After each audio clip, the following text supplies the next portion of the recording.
So we are ready, Amy. Okay, I was just going to give it a minute and let all these people populate in. Excellent. Thank you. Good morning, good afternoon, good evening. I'm not sure where everybody's logging in from, but we're going to start in just a moment. I'm watching the numbers raise very quickly as all the attendees join us. So I'm just going to give it a minute to let everybody in, and then we will start in just a moment.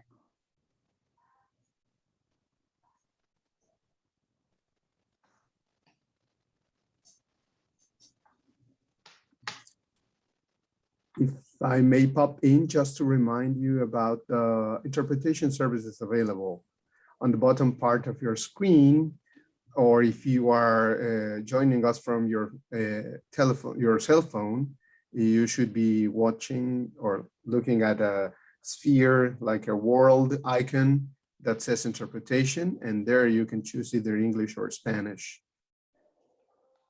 Para las personas que están en español, por favor, en la parte baja de su pantalla pueden encontrar el símbolo de interpretación, el icono que parece un mundo, una esfera, y dice interpretación o idioma, dependiendo de la versión que ustedes tengan. Pueden seleccionar inglés o español ahí. Okay, perfect. I'm going to go ahead and get started so that we can stay on time. We have a lot to cover. So welcome everybody to INL's 2021 webinar week on public-private partnerships to counter drug challenges, organized by the U.S. Department of State's Bureau of International Narcotics and Law Enforcement Affairs. I'm Amy Ronshausen. I'm the Executive Director of the Drug Free America Foundation, and I have the great pleasure of serving as the International President of the World Federation Against Drugs. And today I am moderating the session. Today is part of a week-long series of interactive webinars in which we will showcase how government and businesses can work together to address distinct aspects of the world drug problem through case studies and sharing of best practices. I want to thank the Organization of American States, CCAD, for providing the technical support today, and also the simultaneously interpretation into Spanish for these webinars. The series are being recorded and will be available online along with a comprehensive list of recommendations that will be posted to INL's website and also ISIP's website, and I'll put that link in the chat box for you in a moment. For any members of the press, these sessions are off the record. There will be an opportunity for questions and answers at the end of the session after all four speakers. Audience members can submit questions via the Q&A box at the bottom of your screens. Since we have a really big audience today, we ask that you utilize only the question and answer box for questions, as the raise the hand function will be way too difficult for us to monitor today. Please use the chat, and I see that you guys have already started doing that, to say hello, tell us where you're from, and any comments that you want to make on the presentations. But again, please remember to put any questions in the question and answer box so that I can find them. And then also make sure, which we did say at the beginning, but I'll quick remind you, we do have one presenter who will be presenting in Spanish today. So you do have the option at the bottom of your screen to choose an interpretation service. So make sure that you go in there and choose either English or Spanish. We have four amazing speakers who will each speak for about 15 minutes today, and then we will open it up for the short question and answer period before we conclude. And for a better flow of the presentations, I am going to introduce everybody at the beginning and read everybody's short bios, and then we will start with the first one. So let me just quickly share my screen here so you can see who I'm talking about. Presentation mode. Okay.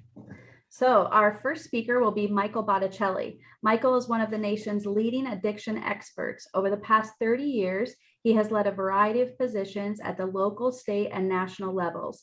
He was most recently the inaugural director of the Gragan Center for Addiction at Boston Medical Center and a distinguished policy scholar at the Johns Hopkins Bloomberg School of Public Health. Prior to these positions, he was the director of the White House Office of National Drug Control Policy, ONDCP, for the Obama administration, and the long-serving director of the Massachusetts Bureau of Substance Addiction Services. He is also a person in long-term recovery, celebrating over 32 years. He has served in a variety of leadership roles for the National Association of State Alcohol and Drug Abuse Directors. He was a member of the Advisory Committee for Substance Abuse and Mental Health Services Administration's Center for Substance Abuse Prevention and the National Action Alliance for Suicide Prevention. He has co-authored and many peer-reviewed articles that have significantly contributed to the field. Born in upstate New York, Mr. Botticelli holds a Bachelor's of Arts degree from Siena College and a Master's of Education degree from St. Lawrence University.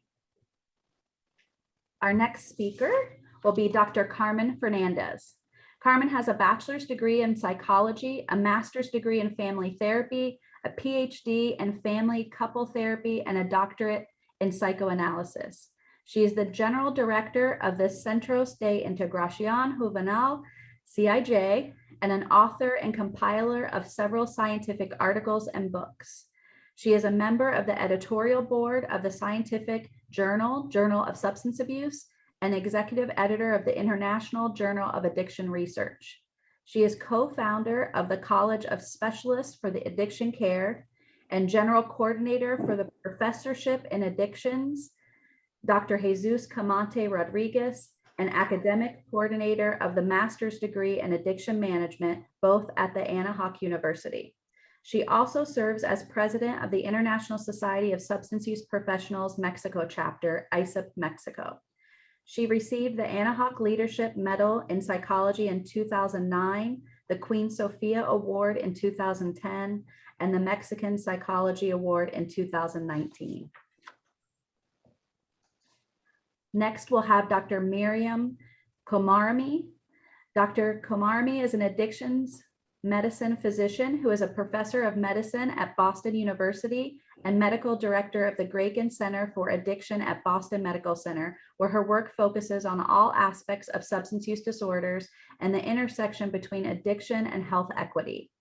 In the past, she has led the development of the ECHO model for education of clinical teams about how to treat substance use disorders in primary care. She currently leads a federally funded clinical trial studying the best way to treat co-occurring addiction and mental health disorders in primary care settings. And our last speaker today will be Monica Berzanti. She currently serves as the head of international relations and preventions at San Patriano. She graduated in modern foreign languages in 1981, followed by a graduation as a professional educator. In 1979, she started at San Patriano as a volunteer, mentoring girls and young women in their path to recovery from drug addiction. In 1986, she became part of the communications staff, organizing international events and participating in conferences in Italy and abroad as a keynote speaker. In 1998, she began with the international relations team full-time and has been coordinating and tutoring study visits, workshops for the community by schools, volunteer groups, social workers, policymakers, scholars, and people working in the addiction field, both Italians and foreigners. She also collaborates in the creation and implementation of master courses on addiction. Since 2006, she has been a member of the Vienna NGO committee representing San Patriano at UN events. She is a board member of many international networks as a consultant and expert in recovery and prevention methods and transfer of expertise. So without any further stuff from me, I will stop sharing my screen and I will turn it over to our first speaker, Michael Botticelli. Thank you, Amy, for that introduction. And I really want to thank my colleagues at INL and CCAT for hosting this really important webinar today. And I'm really tremendously excited to see the interest around the world in this topic today. And I'm really pleased to be joined by really esteemed panelists in terms of the work that we're doing today.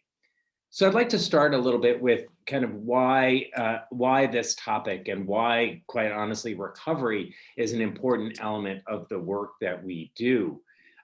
So what should be the intended outcome of someone with a substance use disorder? And unlike many other chronic diseases, success for those with substance use disorders is not merely the absence of symptoms or abstinence from alcohol and drug use, but deep and meaningful recovery. So what do we mean by recovery? And I am not sure we'll ever come to a complete consensus in terms of the exact components of recovery, but the United States Substance Abuse and Mental Health Services Administration undertook a process a number of years ago to come up with what I think is a very good definition, working definition of recovery. And while we can pick apart the words, I think it's important here that the concepts are important, not just the words. So they define recovery as a process of change through which individuals improve their health and wellness, live a self-directed life, and have the opportunity to reach their full potential. Furthermore, they go on to say that recovery includes a number of key and important dimensions, including health, a home, a stable and safe place to live, having a community and meaningful relationships in one's life. And important for this conversation, a purpose being defined as meaningful activities, a job, volunteer opportunities, having an independent income, and to participate fully in society. So it's really the purpose portion that we'll focus on today and the role that employers and the private sector can play. And while the title of this webinar is Recovery Ready Workplaces, employers and the private sector can play a much larger role and broader role in supporting not only their employees, but their families and communities as well. So why is it critical that we focus on efforts of employers and the private sector? Well, for all of us, including many on the call today, we probably spend the majority of our time, our waking time, at work, and our work culture probably plays an outsized influence on our overall health and well-being. I think we can all reflect on workplaces that have either enhanced or detracted from our overall well-being. And while we often talk about the need for a multi-sector effort to reduce substance use and its consequences, until fairly recently, we have really not focused efforts and strategies on the workplace and employers. But more specifically to the point, we know that perceived attitudes in the workplace can have a major impact on whether or not someone seeks treatment. So according to the United States National Survey on Drug Use and Health, which is an annual household survey administered by SAMHSA, shows that while the vast majority of people in the United States with a substance use disorder do not seek treatment, of those who do know they need treatment and do not make an effort, a significant portion of those, about 12%, cite fear of negative impact on the job as a reason for not seeking treatment. Additionally, another 11.8% of respondents cite fear of what their neighbors and community will think of them as another reason for not seeking treatment. So clearly we see here that the role stigma can play with employers and in the larger community. And we also know that a significant portion of people who are in treatment are not employed, who are never been employed, and actually need help and assistance in finding a job. So this is not just an abstract concept for me or statistics on the page. As Amy talked about, I have been in recovery for a very long time, and I distinctly remember while working for an academic institution just outside of Boston, knowing that I needed help, but too afraid to ask for it because I was tremendously afraid at what my employer would think and what my career trajectory might be impacted by admitting that I had a problem. Well, fortunately, I did have a very supportive boss and a very supportive employer that really was foundational to my early recovery and supporting the work that I needed to do while maintaining my performance on the job. So this is not just an abstract concept for me. It is deeply personal and meaningful. But there are also other compelling reasons for employers to address substance use issues that go far beyond just supporting people in recovery. And so, for example, the opioid and drug epidemic in the United States has been shown to keep a substantial portion of people out of the workplace. In 2017, a study found that 50% of primary age men who are out of the labor force report chronic pain and daily use of opioid medication. Another national occupational safety organization called the National Safety Council found that 70% of employers in the United States have experienced negative consequences due to the epidemic, including absenteeism, impaired or decreased performance, negative effects on the family, injuries, higher healthcare costs, and even overdoses at work. Additionally, these employers did not feel competent to deal with these issues. And it should be noted that most of these studies recently have focused specifically on the costs associated with the opioid epidemic, but we know that alcohol misuse and the use of other substances have an even greater impact on employers. So what can employers do and what can the private sector do to mitigate these negative effects? So they can play a key and significant role in promoting a safer and healthier workplace that supports all of its employees. And I want to give a by no means exhaustive list of things employers in the private sector can do. While I'll give some examples of each, I know that other panelists will go into greater detail. After this webinar, we will also provide a resource list that give good examples of some of the things that I'll be talking about today.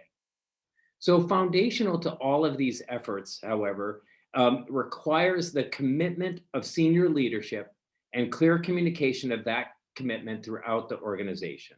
Without their commitment, nothing else is possible. So first of all, how do organizations think about reducing stigma? Well, one of the most effective ways to do that is by employees sharing their personal stories of recovery as part of overall wellness communication. Many employers in the United States have started doing these events as part of the National Recovery Month.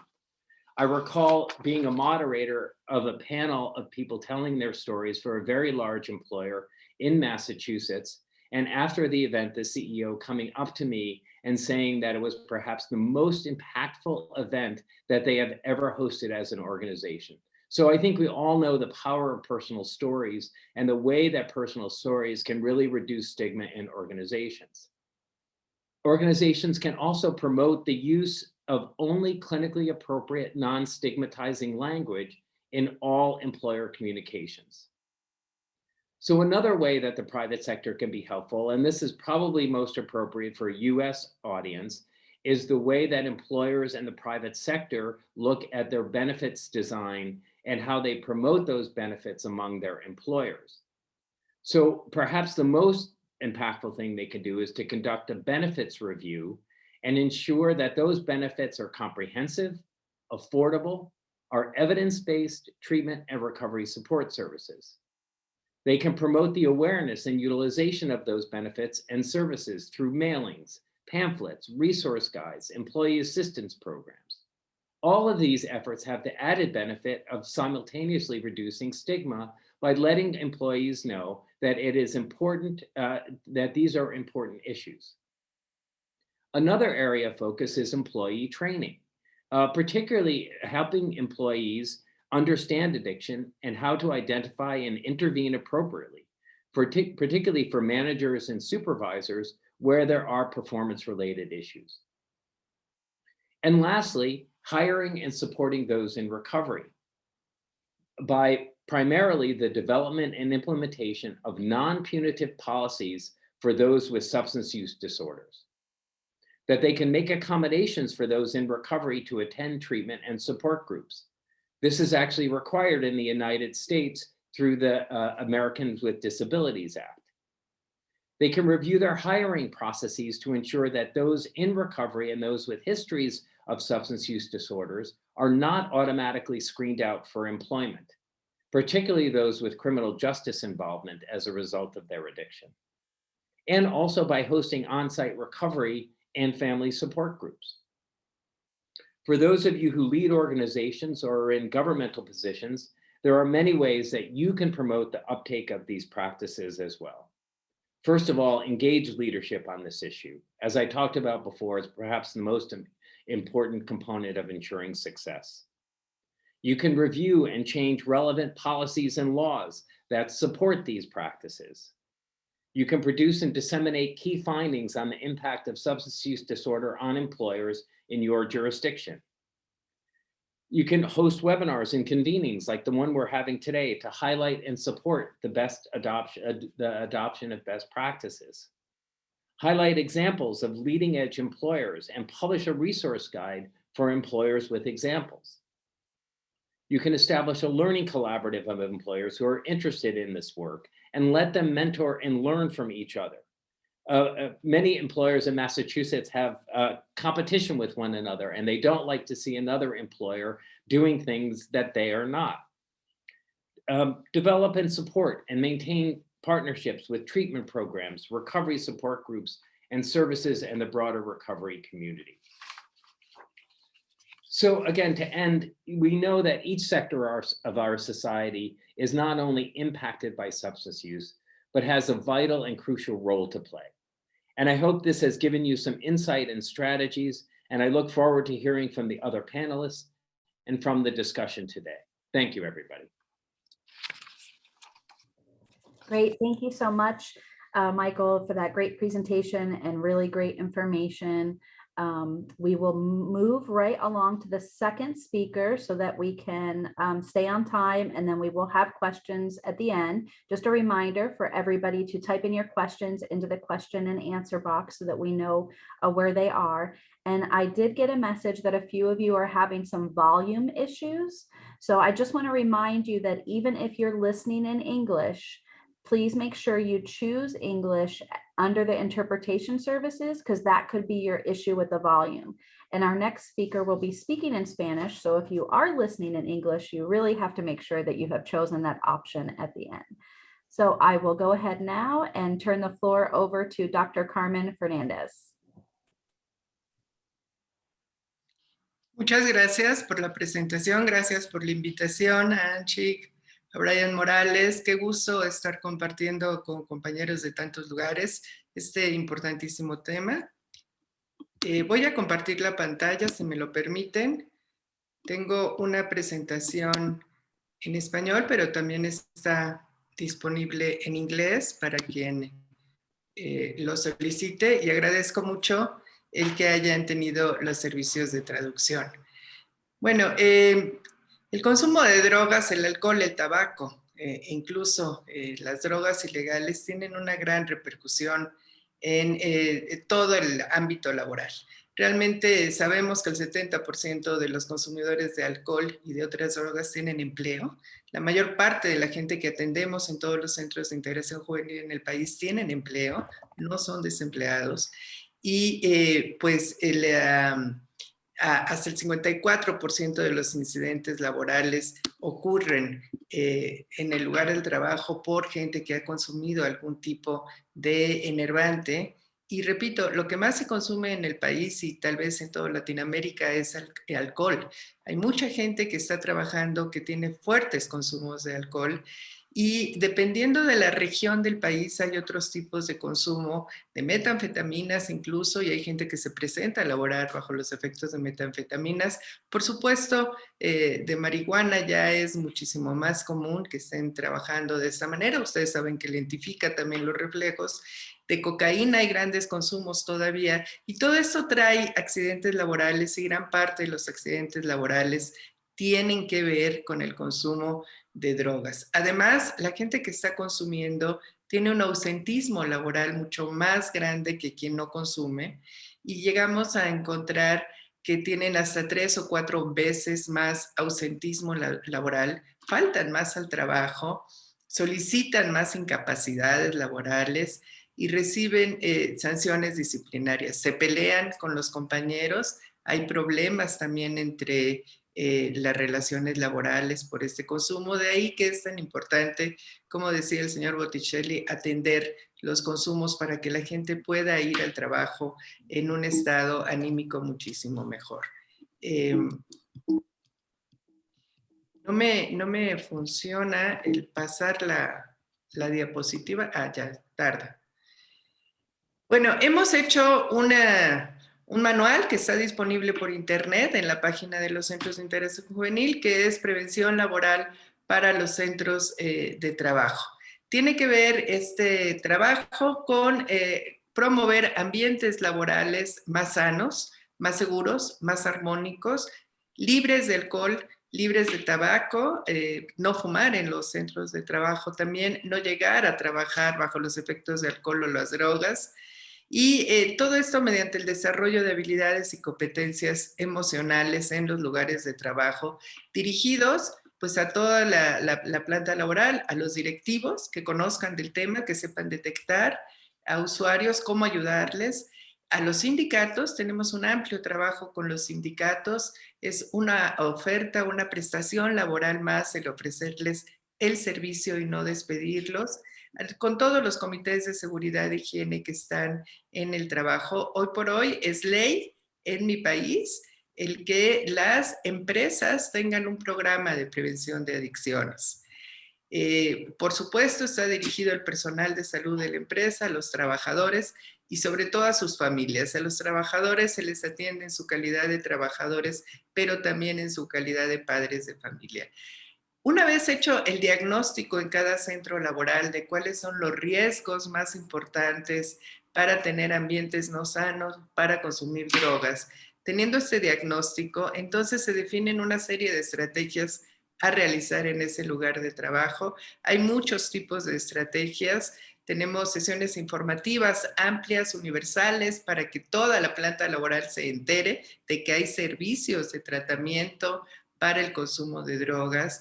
Hay jornadas preventivas, llamamos jornadas preventivas a cubrir a todos los trabajadores de una planta o de varias plantas, dependiendo de la empresa, en un periodo de tiempo de una semana, de un mes, pero llegarle realmente con un mensaje a todos. Hay talleres de muchos temas, talleres psicoeducativos para el desarrollo de competencias emocionales, de los que más se demandan, tienen que ver con la violencia familiar, una gran relación de violencia familiar y consumo, y esto trae una inestabilidad emocional también para el trabajo.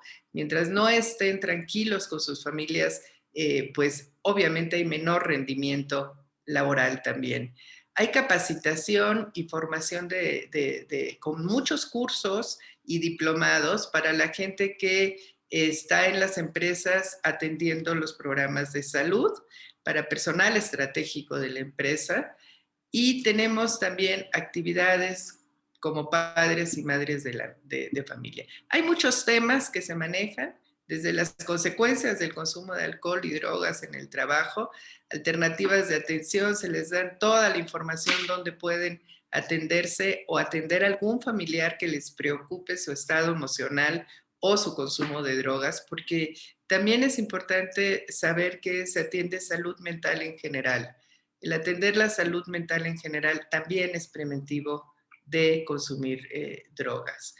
Y bueno, en fin, de todo el tipo de drogas, dependiendo de la zona del país, si consumen más marihuana, si consumen más metanfetamina, cocaína, de estos indicadores que tenemos de diagnósticos, pues se habla también de las consecuencias. Obviamente, todas las consecuencias en el trabajo, el peligro de los fármacos, la influencia en los reflejos, en los accidentes de trabajo y en la violencia laboral, en el acoso laboral.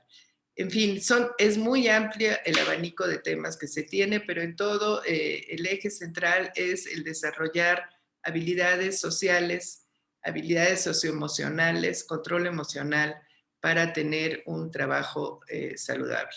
Trabajamos con muchas empresas, estas son logotipos de varias de las que estamos trabajando, de los grupos más amplios con los que trabajamos, por ejemplo, es el sindicato de la CROC, que agrupa más de 5 millones de personas, el grupo FEMSA en sus plantas que tiene distribuidas por todo el país, de la industria Coca-Cola, también con Banco Azteca, con algunas televisoras importantes, como ustedes saben, de TV Azteca, que tiene varias empresas afiliadas, con Pemex, con Petróleos Mexicanos, que es una de las que voy a presentar ahora. Petróleos Mexicanos, pues es una empresa muy grande en el país. Ustedes saben que es productora, es transportista, es refinadora, comercializa el petróleo, el gas natural en todo el país. Es una de las empresas más importantes en nuestro país y tiene alrededor de 600,000 empleados a nivel nacional. Tiene plantas muy grandes en distintas partes del territorio nacional, donde está la extracción del petróleo, toda la zona del Golfo de México, Veracruz, Campeche. Pues hay una gran cantidad de trabajadores y prácticamente esa zona vive del trabajo. La mayoría de las personas trabajan en Pemex. Se tiene un convenio desde hace muchos años para atender a su personal consumidora y lo que hacemos es que cada año hacemos con todo el personal en todas las plantas difusión de los servicios, información de lo que son las drogas. Obviamente los riesgos de accidentes laborales en plantas de Pemex pues obligan a estar haciendo permanentemente este tipo de servicios, porque imagínense, serían accidentes muy, muy graves para gente que tuviera alguna droga y estuviera trabajando en alguna de las plantas. Se realizan muchos talleres, repito, también de violencia familiar, son bastante importantes y hemos alcanzado a muchísimos trabajadores con toda esta serie de actividad que es permanente, es anual. De esta manera, pues llegan muchos trabajadores de Pemex a tratamiento con nosotros. Llegan trabajadores de la empresa, pero también llegan familiares. Atendemos también a escuelas donde están sus hijos. En las escuelas de los lugares, por ejemplo, Poza Rica, que es una ciudad que prácticamente toda la ciudad trabaja en esta industria, pues se atienden todas las escuelas donde están los hijos, se atienden a los hijos y hay una atención profesional tanto para abuso de sustancias, repito, como para salud mental. ¿Cómo funciona? Bueno, Pemex deriva a los pacientes a cualquiera de nuestros centros, al que le quede más cercano a su domicilio. Tenemos 120 centros y hoy por hoy estamos dando el tratamiento por internet, así que llegamos a 900 municipios del país. Entonces, muy fácil conectarse con una unidad de tratamiento de nosotros.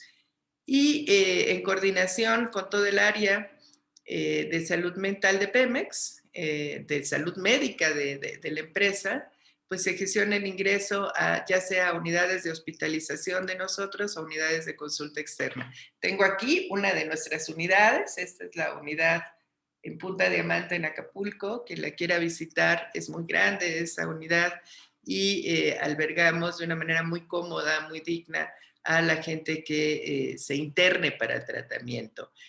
Se gestiona el ingreso a los pacientes según la severidad del caso a hospitalización o, repito, a consulta externa.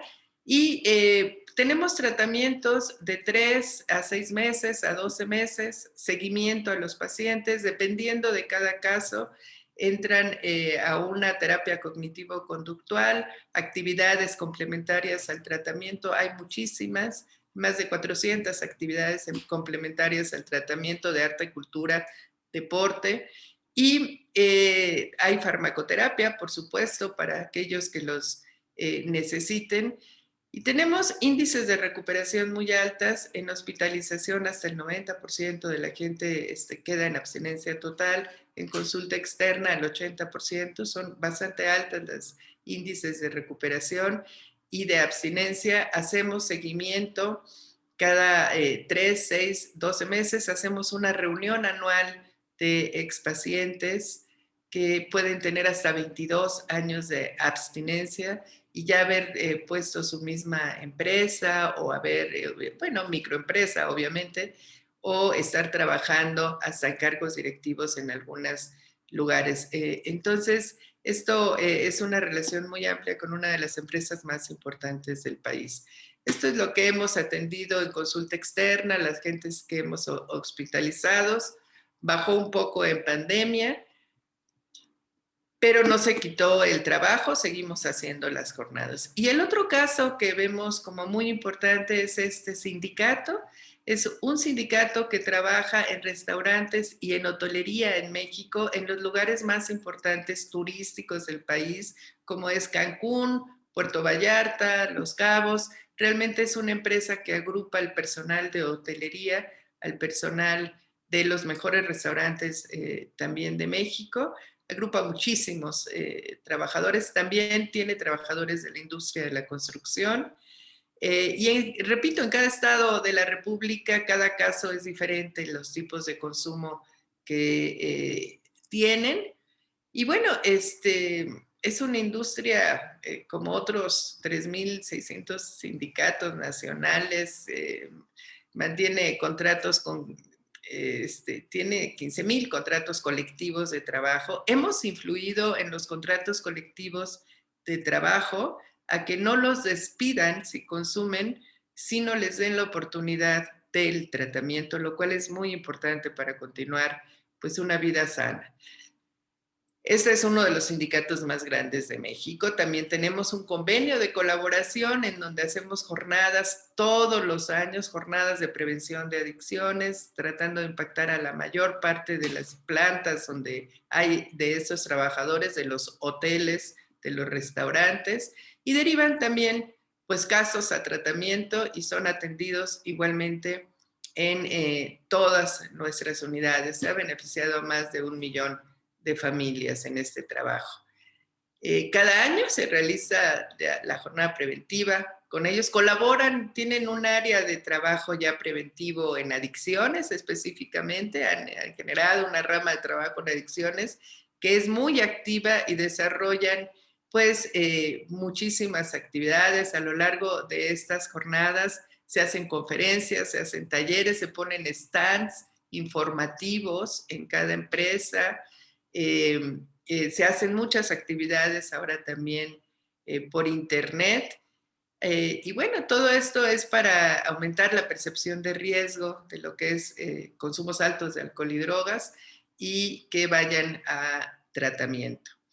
También ofrecemos cursos de verano para sus hijos. Cuando no tienen escuela, hacemos diferentes actividades recreativas con los hijos que son preventivas de adicciones, y ahora tenemos mucho material de internet en multimedia para estar trabajando con los niños que sean atractivos y capten su atención. Y también pues tienen un programa de televisión en donde participamos regularmente y le llega información a todos los trabajadores Pemex. Bueno, todas estas actividades, como ustedes saben, tienen grandes logros a mediano y a largo plazo. A corto plazo, pues hay descenso de consumo de alcohol y drogas dentro de las instalaciones, o que acudan trabajadores drogados a laborar.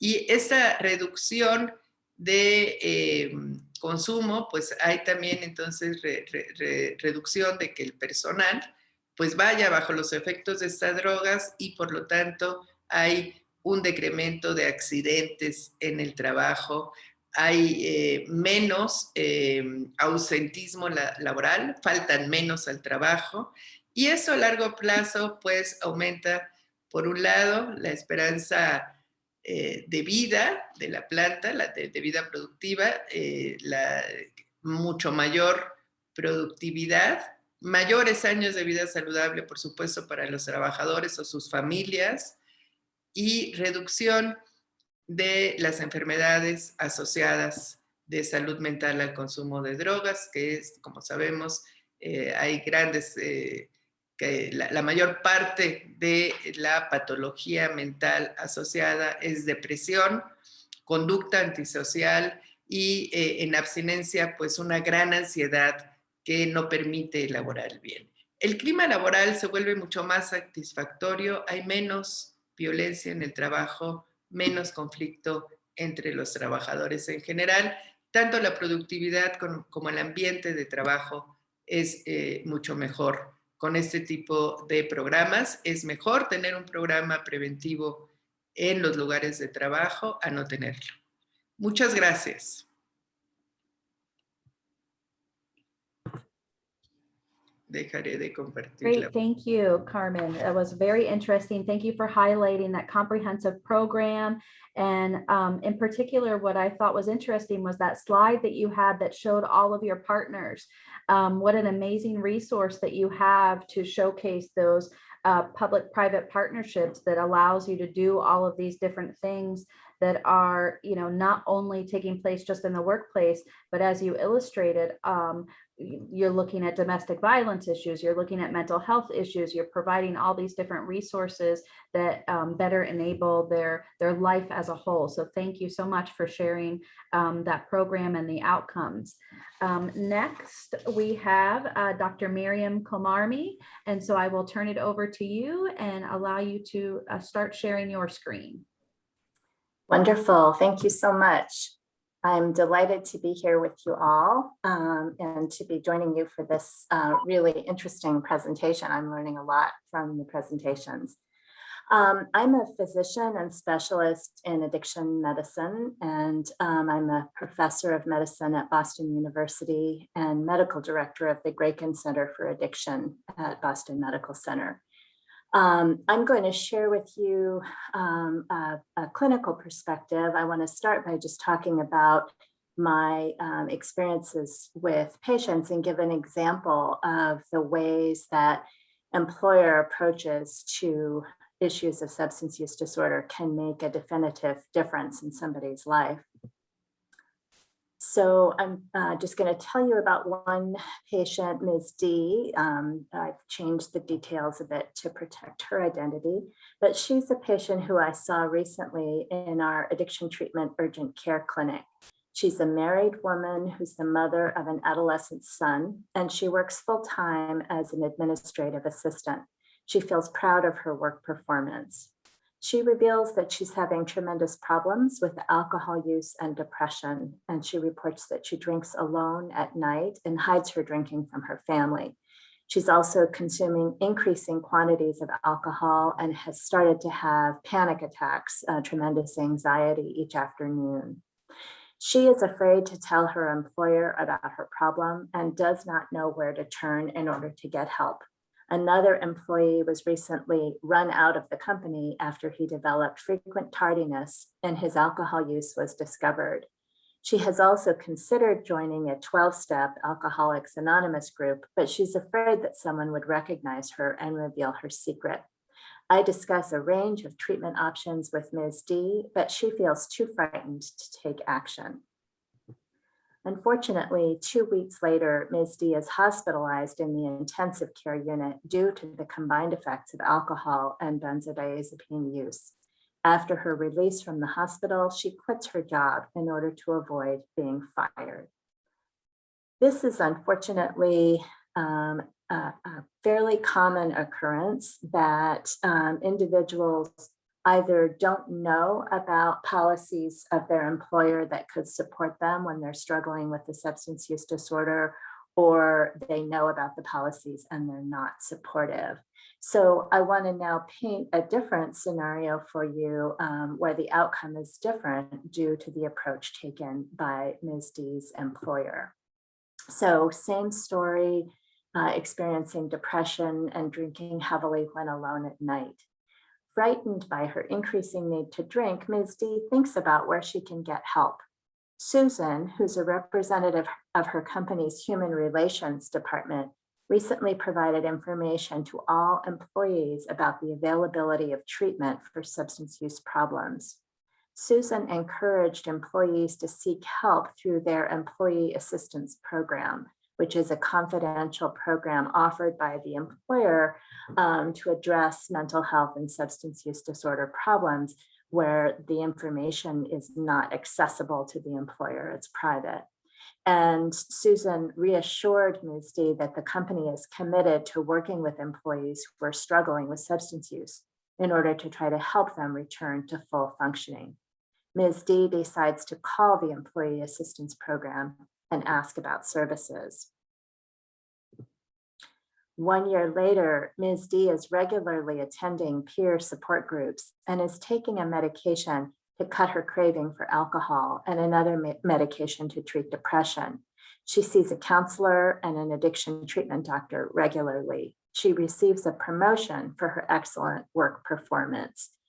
So I'm illustrating here how differently things can turn out for our employees When we put in place supportive programs, reassure them that we want them to seek help and that we're going to provide them with support, it can make the difference between losing a valuable employee and having the employee's life really fall apart, compared with being able to help an employee to rehabilitate, get control of their substance use disorder and mental health problems, and return to full functioning and even excellent functioning in the workplace. It can be challenging to come up with appropriate policies to address substance use disorder among employees.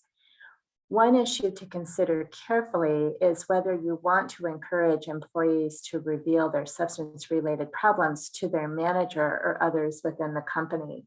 It can be kind of a natural response to say, we're a supportive employer, talk to your manager and we will help you. But this can create real problems when trying to maintain confidentiality. For instance, if an employee is in a role where they're driving heavy equipment or driving an automobile for the company, an employer might need to take action at the point when an employee reveals that they're having problems with substance use in order to protect safety. But it's then difficult to explain that to others with whom the employee is working. It also creates potential liability concerns if an employer is informed of a patient's active substance use, but has no way to monitor whether the individual is getting treatment and how they're doing with that problem. So what are alternatives to an approach of encouraging all employees to reveal substance-related problems? Some of these you heard about from Mr. Botticelli and Dr. Fernandez, but basically there are a number of effective elements. This is not a comprehensive list, but a few things that we consider are very important to take steps to combat stigma. In many ways, stigma and shame about substance use is the biggest barrier to addressing these problems for our employees. Providing healthcare benefits that include strong coverage for substance use disorders. Here in the United States, we unfortunately don't have universal healthcare coverage. And so each employer is often choosing what types of benefits they're going to offer to their employees. And they have a wide range of choices. And it's very important for employers who have to make this kind of choice to look explicitly at coverage for substance use disorder treatment, as this can really be a critical factor that can make the difference, as I mentioned, between losing an employee or helping them to return to full functioning.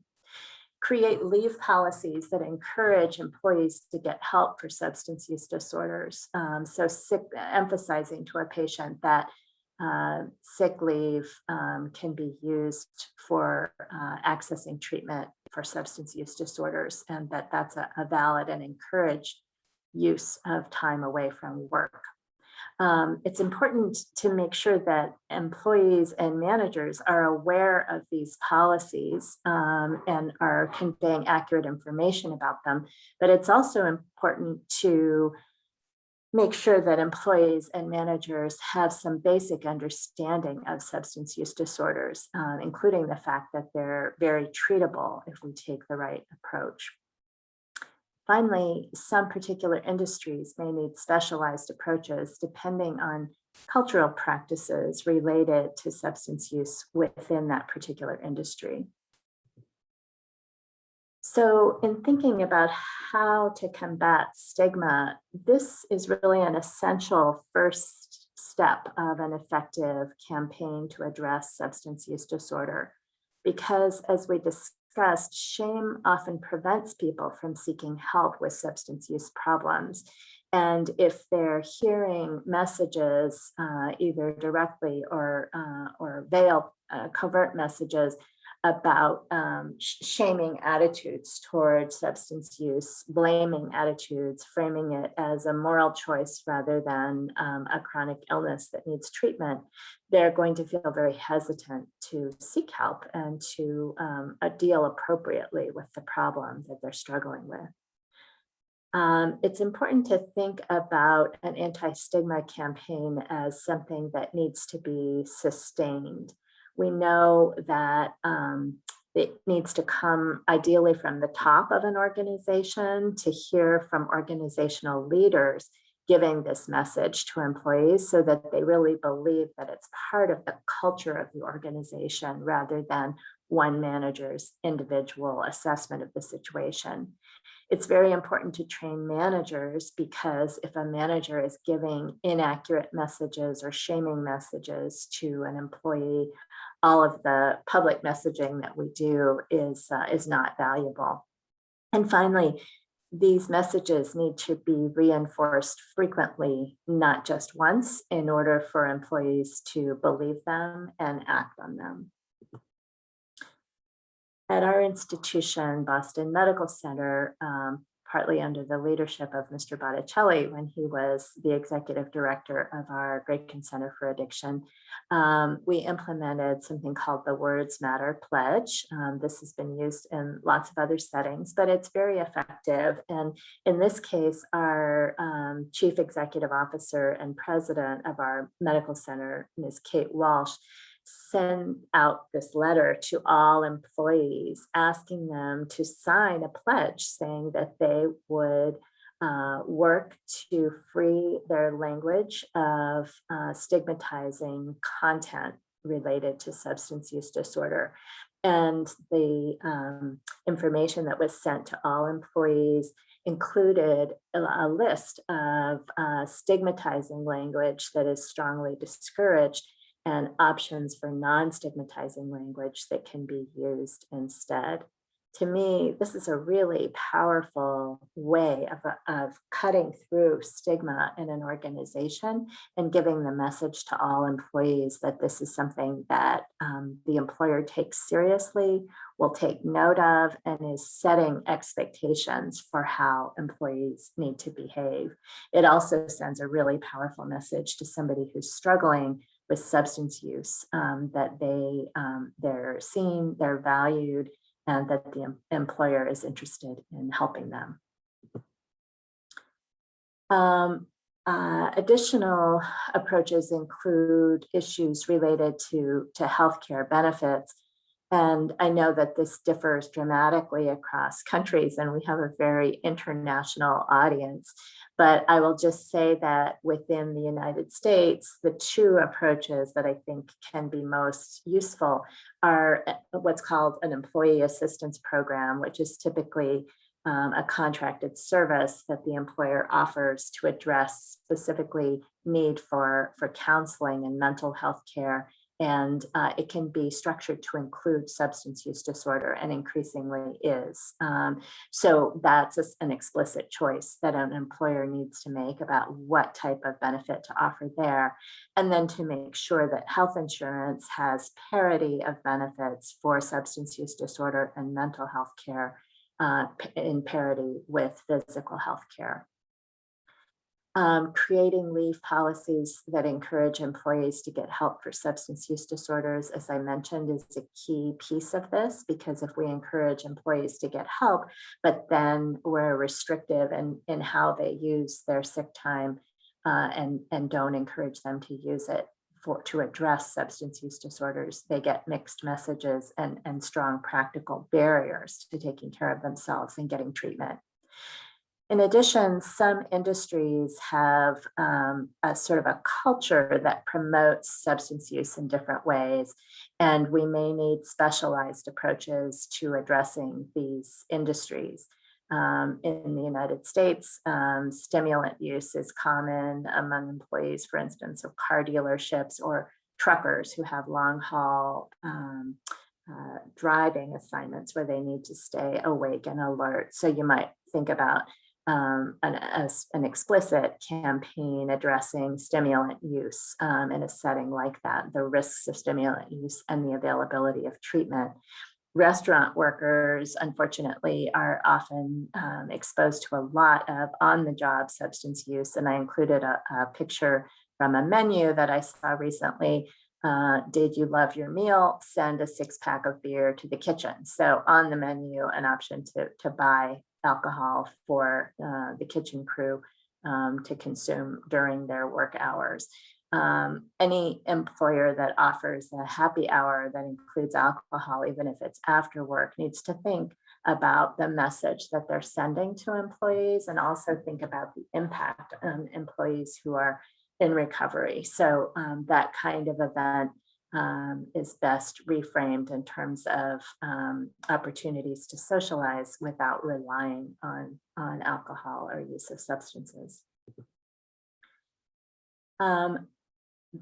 An intervention that also can be very effective is to educate employees and managers about substance use disorders, describing levels of healthy use, for instance, of alcohol, and unhealthy levels of use, describing appropriate uses of pain medications, and describing when people can get into trouble with pain medication use. Talking explicitly about the risks associated with some methods of substance use, such as injection of drugs, and then giving a sense of the prevalence of use of different types of substances. Studies have shown that people who drink heavily, for instance, believe that other people around them drink heavily. They think their behavior is normal often. And so giving some perspective and saying, actually, you're outside of sort of the bulk of the population in terms of your habits, and maybe need to reflect on the risks associated with that. Impact on health. I often find that as an addiction physician, when I go to a social event or a party, I'm surrounded by people asking me questions, trying to understand, you know, do I have alcohol addiction? Do I have a problem with use of this substance, or is it okay if I use it recreationally, and so on and so forth. There's a lot of interest in understanding more about healthy and unhealthy use and its impact on long-term health. Effectiveness of treatment. People are often unaware that effective treatment is available, both medication treatment, which is a key part of treating opioid use disorder and plays a major role in treatment of alcohol use disorder and tobacco use disorder, and then counseling and psychotherapeutic group and individual approaches, which are critical for treatment of all substances. And then making sure, as I mentioned, that employees are aware of treatment options available through employer-sponsored programs. So in conclusion, employers can really play an enormous role in encouraging employees to address excessive substance use. And by intervening broadly, we can hopefully intervene at a point where we can help employees not to continue on the spectrum from unhealthy use to having an actual substance use disorder. The earlier that we intervene and help our employees, the more likely they are to be able to address the problem and get back to normal functioning without having catastrophic effects on their health and on their work performance. Anti-stigma campaigns are key. And I've outlined a number of other important steps that employers can take to address this problem in their workforce. Thank you. Great, thank you so much. One of the things that, I mean, you highlighted so many really great things, but I know sometimes as an employer, these options seem a little intimidating sometimes because a lot of times they're very cost heavy. But one of the things that you highlighted, among many other things that could be done that are cost effective or no cost at all, is the Words Matter pledge. And I think that that one is so important because, you know, that language that puts people first empowers the people in your workplace and shows compassion and really sets the groundwork for moving forward on any of these other issues that we want to do later. So I think that that was very important. Thank you very much.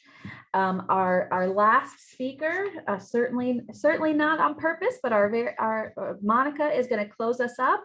So Monica, you are free to start sharing your screen and begin your presentation. Thank you, Amy. Here I am. Okay.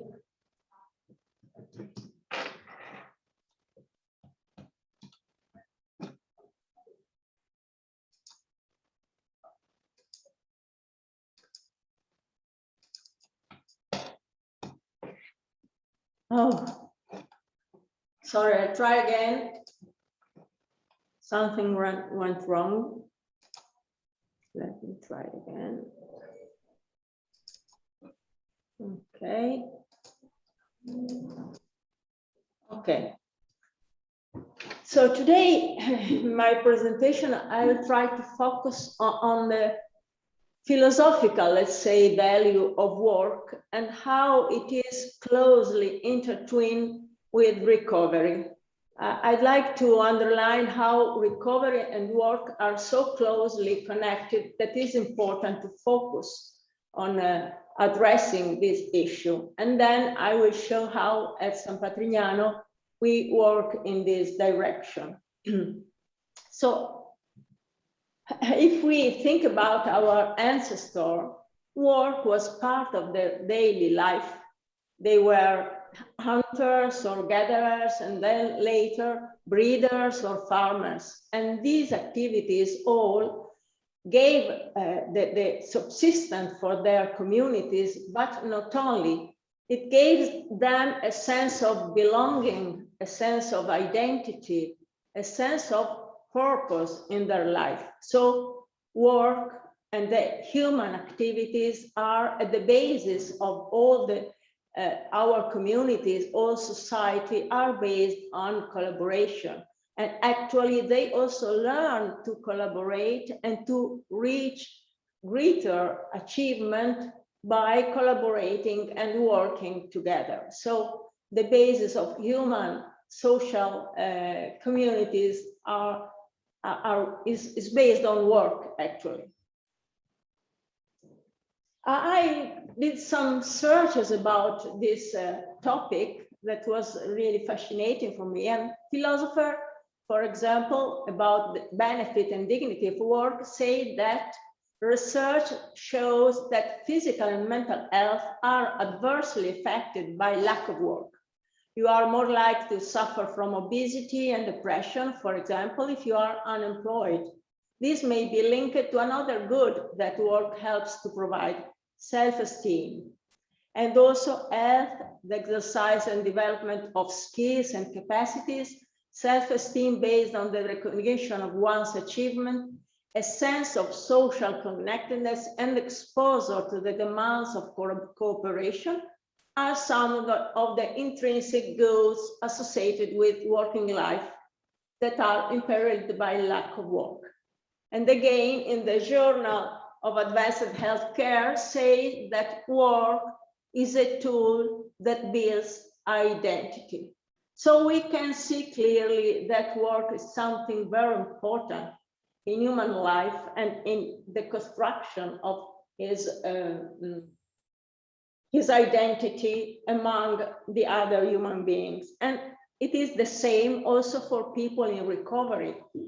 Dr. David Best, which is one of the most active researchers in the area of recovery, say that CHIME is the acronym to identify the 5 most important elements for recovery, which are connectedness, hope and optimism, identity, meaning, empowerment.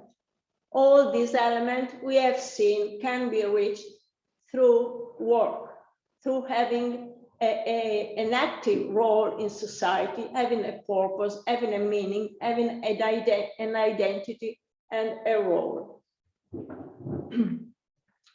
In Italy, there is the public sector years ago provided a law for those who wanted to have a work leave for entering into treatment. It is an unpaid work leave, but there is the guarantee that when they come back from recovery, they have still their job and they can get it back. The duration is according to the length of the program of recovery that you choose, but can be more than 3 years. Also, this work leave can be extended to relatives or parents if it is deemed necessary for the person in recovery to get the help also of a relatives. So this is a good law, And actually, it is something that some people access to. As San Patrignano, we collaborate with the public sector and in the private sector to provide prevention program for students, but also we reach out employees in the companies with in collaboration with the employers, of course, to help them to promote with them a healthy lifestyle, to suggest early access to treatment in order to avoid the degeneration that an advancement into addiction can bring with it, and also to promote a non-stigmatizing attitude towards those who access treatment. But there is a problem, actually, at least in Italy, which might be a different situation than in the United States. Most of the people that use drugs are unemployed. This is the survey I made 4 years ago on the total amount of people that were present at San Patrignano at that moment. Only 70, sorry, you can see a bit more than 7% is employed. All the rest, 85.1%, are unemployed. I think the main reason is because most of them start their career into addiction when they are adolescent, so they can develop skills in job, they can develop a working career, and most of them never had a job, never worked, actually. So, oh, what happened? Yeah, Monica, your slides aren't advancing, so I think Anne might be going in there to put up the presentation. So I'm not sure if maybe it wasn't in presentation mode. What happened? I'm visualizing. What happened? I'm not sure.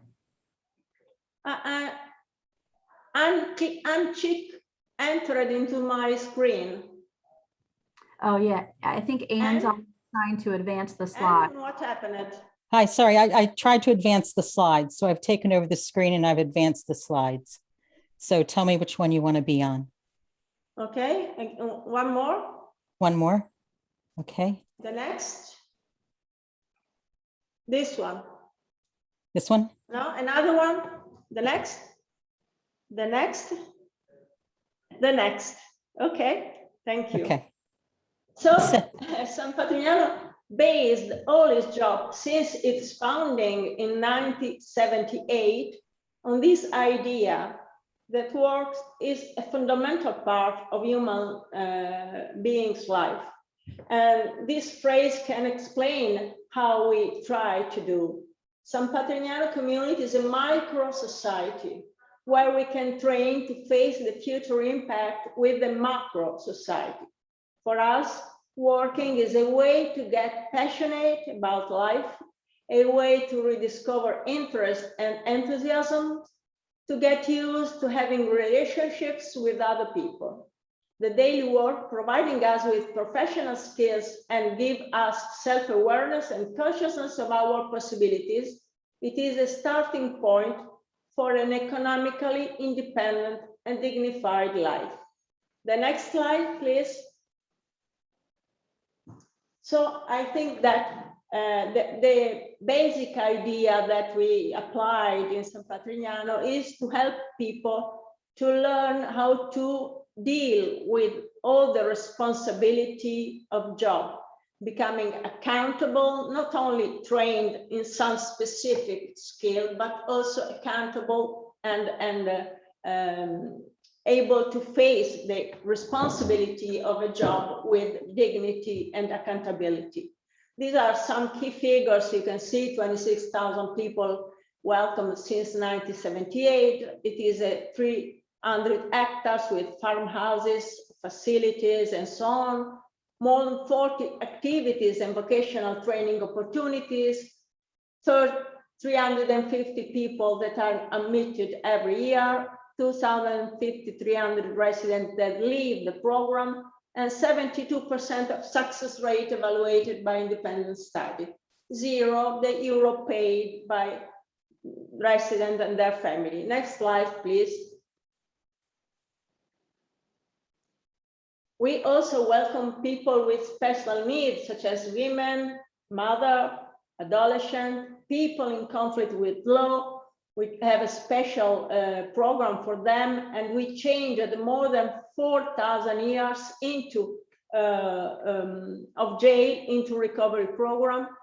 Also, people with health issues, so people, no, sorry, people with HIV or people with the problem of HCV, and we eradicated totally HCV from our community, and also 40 voluntary associations on the ground that help the families of those in recovery, supporting their final reintegration into job. So what we do to help people that have been unemployed for years and out of the labor market to go back and to find their way and their working career. Next slide, please. The first part of the program is devoted to vocational guidance in order to identify in them the talents, capacity, and also in a reality situation, which is the area in which they would like to develop their career. Then they can access to formal education and go to school, or to vocational training opportunities. After that, some of them can have a paid friendship in order to be able to save some money, so that when they leave the community, they have a small amount of money for their fresh start in life. The final goal of all this process is, of course, the social reintegration. What is important to underline is that the social reintegration process starts the very first day of their admission into the community. So we don't think about social reintegration when they complete the program, but as soon as they enter. Next slide, please. This is a photo of a classroom of our study center. We had more than 2,000 students since 1989.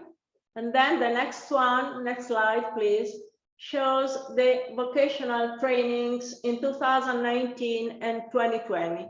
I wanted to show both because you can see how COVID pandemic impacted heavily on our capacity of training people. We had only 7 courses instead of 10.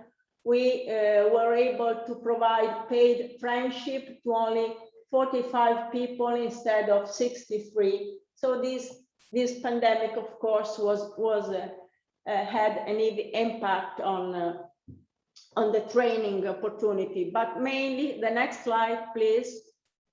Into the reintegration process. You can see in 2019, only less than 15% of our people do not have a job soon after the dismission from the community at the completion of the program, while in 2020, more than 35% were unable to find a job because, for example, in the catering area, most of our people find a job in this area, but they were all closed in 2020. And so waiters and chefs and sommelier and all these activities were totally stopped.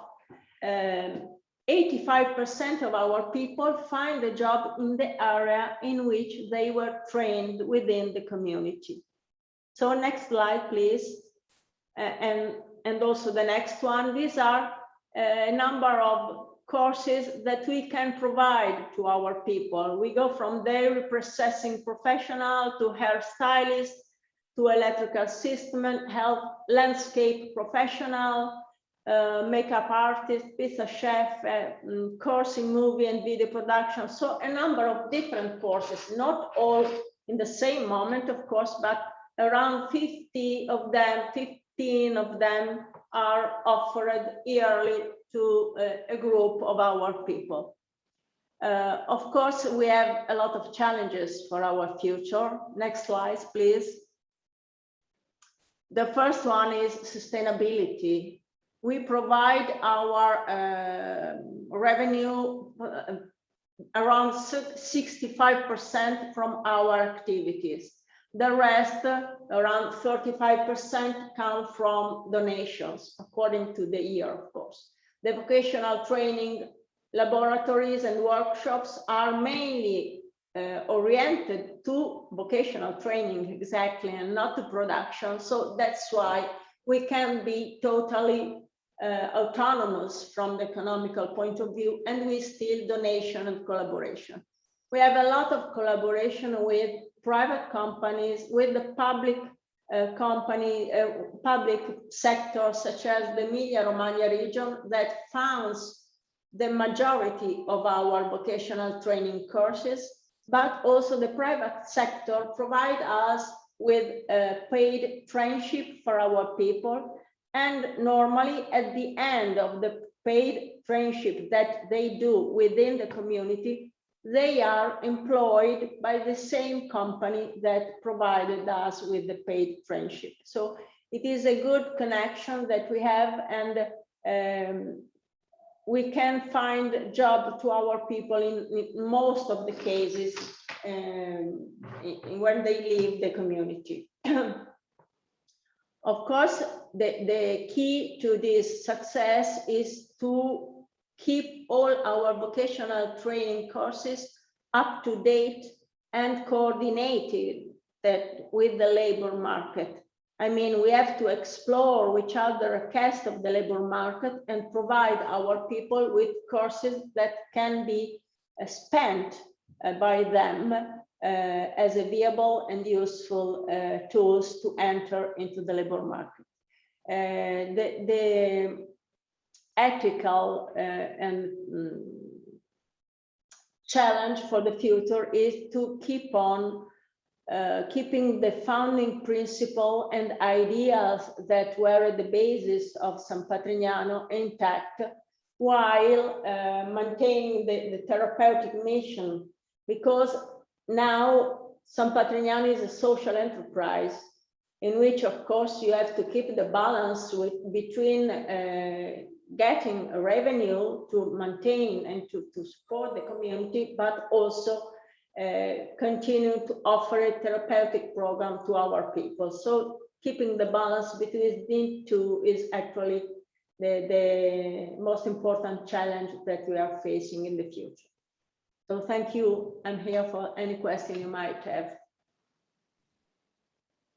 Great. Thank you so much, Monica. Thank you for sharing this amazing program. And you know, the work that you guys are doing there is truly inspiring, and it really is something that I wish I could see replicated all over the world. It really is make a huge difference in people's lives. So thank you so much. So we have now just a short period of time to go over some questions and answers that have been put into our question and answer box. The first one I'm going to put to Carmen, and if I have translated this properly, I believe they're asking what is the program that you were sharing in Mexico?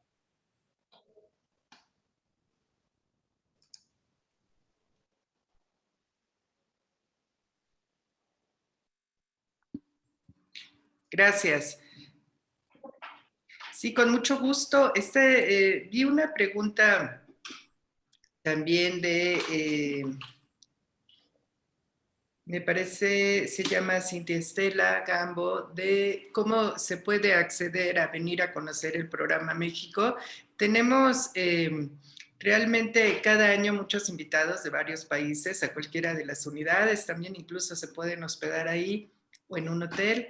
Hemos tenido muchas pasantías. La semana entrante van a venir de El Salvador, por ejemplo, un grupo de 15 personas que van a estar por varias unidades para ver todo el proceso de tratamiento. Y el programa de prevención en los ambientes laborales también lo pueden venir a aprender a visitar, se pueden hacer cursos de una semana. Tenemos un mail que es internacional@cij.gov.mx. Está la página web de centros, ahí también pueden solicitar mayor información. Los manuales están disponibles también en internet.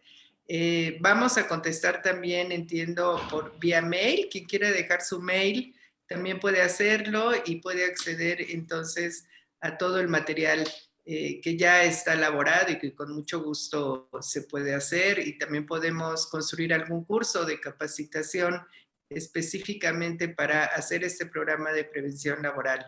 Tiene 3 fases, es bastante ilustrativo de cómo se hace un diagnóstico con factores de riesgo, protección que todos conocemos, hay diferentes cuestionarios, también hay diferentes encuestas para mediciones de diagnósticos de alcohol, drogas, depresión, ansiedad. De hecho, tenemos autodiagnóstico también por internet, quien quiera. Y después del diagnóstico y se define un plan de trabajo en la empresa junto con la gente responsable de higiene en el trabajo, de salud en el trabajo de las empresas. Entonces hace un programa de trabajo que puede ser de impacto a todos los trabajadores de la empresa, si así lo permite la empresa, o ir atendiendo por grupos o solamente por demanda de tratamiento. Es muy amplio lo que se puede realmente hacer, se pueden hacer muchísimos workshops, talleres de distintos temas y sobre todo el enfoque final es que quien tenga problema solicite el tratamiento.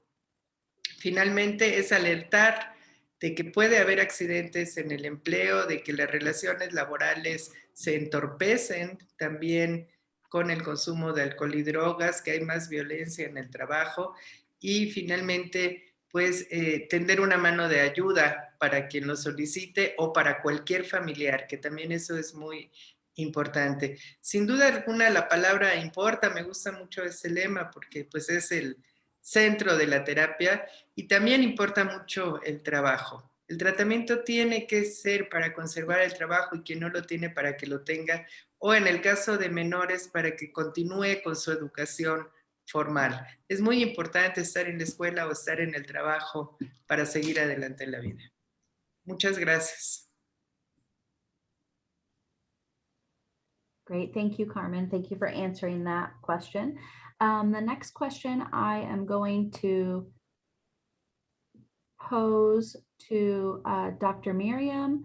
Let me just find it on here. Okay, when crafting policies on workplace prevention, treatment, and recovery of substance use disorders, does it mean that this aspect should not impact their performance appraisals, meaning promotions, transfers, etc.? Yeah, thank you for that question. I saw it in the Q&A and it's an excellent question. My thought on this is that we need to hold employees accountable consistently. And so similarly to someone whose work performance drops off for any reason, I would recommend reaching out to that employee and asking if they need help. Do they need resources? Do they need, is something going on that's leading to their problems?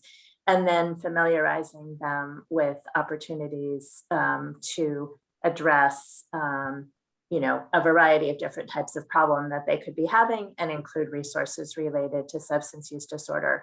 Then, though, I do think that we need to hold employees accountable. It doesn't make sense to say, oh, we should ignore their work performance thereafter. We obviously need employees to understand that their performance is expected to meet the standard for the company. So letting the employee know that they're a valued employee, whatever they're going through, we want to make sure that they get help, but that we do expect them to meet the company standards for performance. If there's an option of referring them to something like an employee assistance program, that's a really excellent approach, so that we're not in the middle of it and trying to give them specific advice on treating substance use disorder, which would not be appropriate. Great, thank you.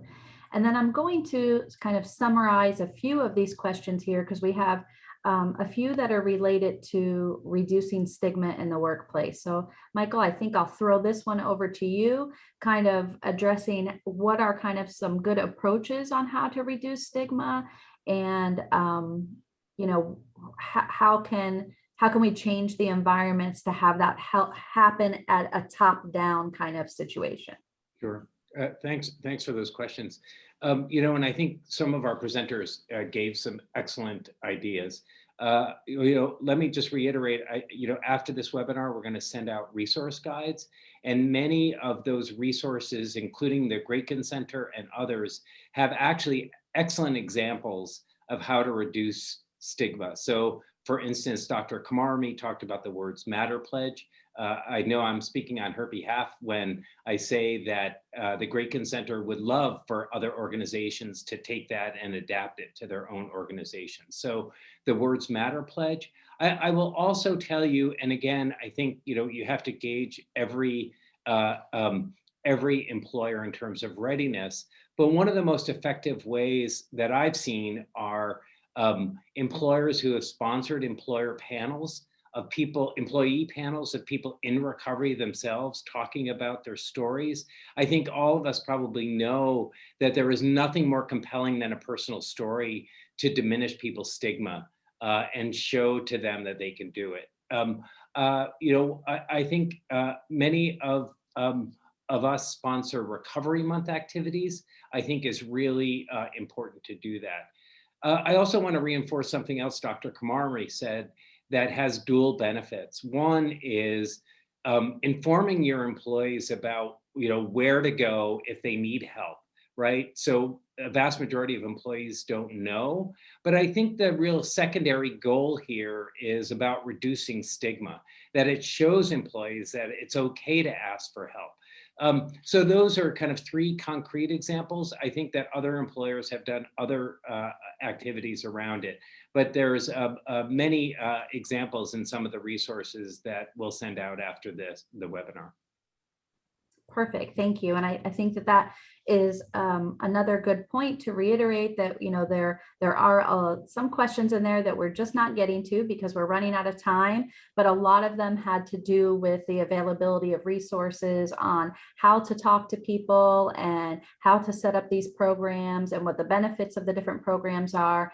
And a lot of that information will be covered in the resources that will be sent as a follow-up to this webinar.